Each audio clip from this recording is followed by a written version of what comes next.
What cked you up as a kid?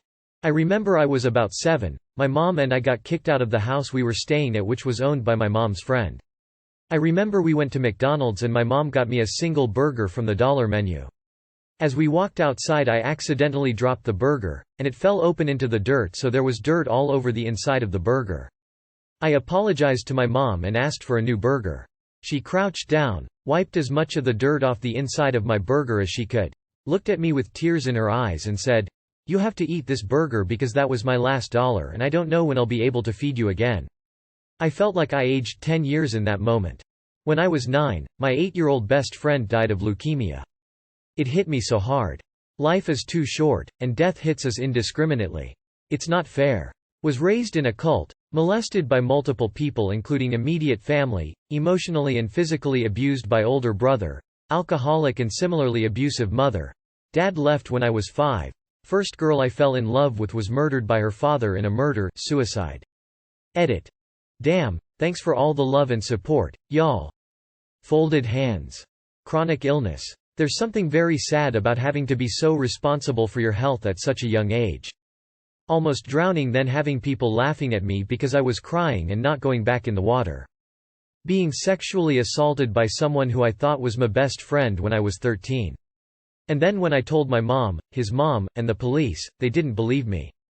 But then, a few months later, he was arrested for sexually assaulting his cousin's 6-year-old daughter. Because he was stupid enough to record it, and the tape was found by his mom. Being left alone for days while lying to CPS when they came to the door, not having toilet paper or food. My mom telling me that she wished she'd worked out she was pregnant with me early enough to have an abortion. I mean, I get it logically now I'm an adult, but I didn't need to hear that at 10. Emotional and physical abuse from my parents. In an argument recently my mother said I deserved it. The earliest memory I have of abuse was about 7. I can't remember much of my childhood. Sexual abuse and my parents not really being supportive in that matter. More so ashamed. They have failed. I was a little child. When a kid in first grade told me I had a weird smile. After that, I covered my mouth whenever I laughed or smiled until I was 20 and in college. It's weird how little things affect you so much as a kid sometimes. Parents abandoned us. Nanny was too close, intimate with me that I thought it was normal. Neighbor abused me when I was 14. And a lot more. Poverty. Edit. Wow, thanks for all the awards and comments. Looks like many of us have been impacted, traumatized. For anyone in the struggle, keep your head up because you're doing the best you can. My parents never talking to each other once they were divorced. I was the middleman from age 5–16. 16 was the age he stopped coming to pick me up on weekends.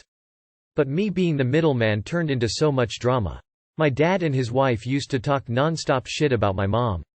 My mom has always been my everything, she did so much for me growing up as a single mom. Fast forward to life events, graduation, my wedding. My dad refused to be anywhere near my mother. So I had no one to walk me down TBE aisle because my dad didn't want to see my mom. And this fool does not understand why I don't want anything to do with him. My grandmother was murdered. My dad busted through the front door, then ran up the stairs with blood on him saying his mother was dead, he crying like a baby holding my mom. Apparently my step-grandfather bludgeoned her over alcohol money. I was 5. It was 2 months after 9/11. Edit. Forgot to add that my dad was the one that found her dead. Edit number 2. Here is the proof.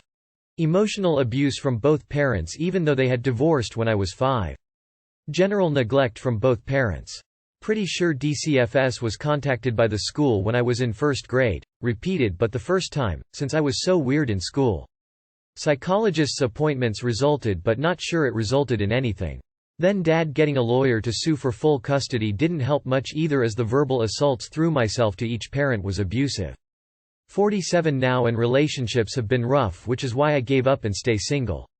Kinda just be glad when I take my last breathe as not much on this earth to enjoy really. Dateline. Our parents watched it while casually making dinner like it was nothing. Edit. Thanks for the reward.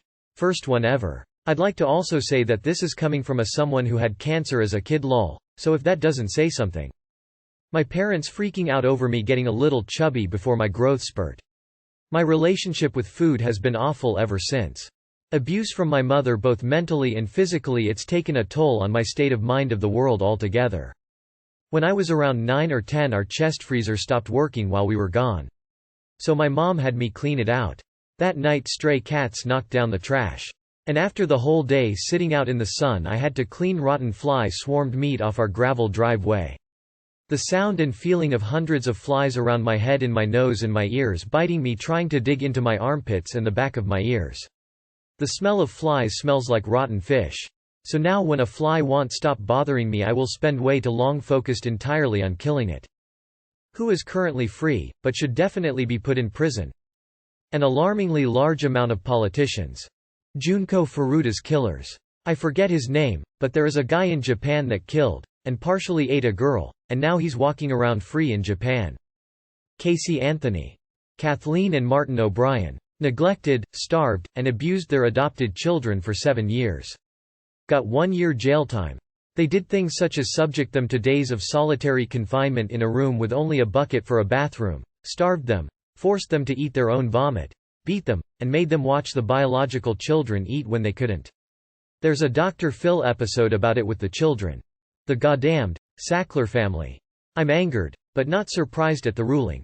Sell the company, pay $4.3 billion to the families, admit no wrongdoing and be completely shielded from any future opioid-related lawsuits. It is a massive miscarriage of justice, but something that is so typical in cases like this. Chris Brown. The Hamburglar. That guy's been running amok since I was a kid, not even a slap on the wrist. He must have rich parents. Cosby. Brock Turner. South Dakota Attorney General Jason Ravnsborg. He left a GOP event where he was drinking, drove off the road and hit a man. The man went into the windshield so far that his glasses were left on the back seat. Ravnsborg went home and called the police after he slept it off.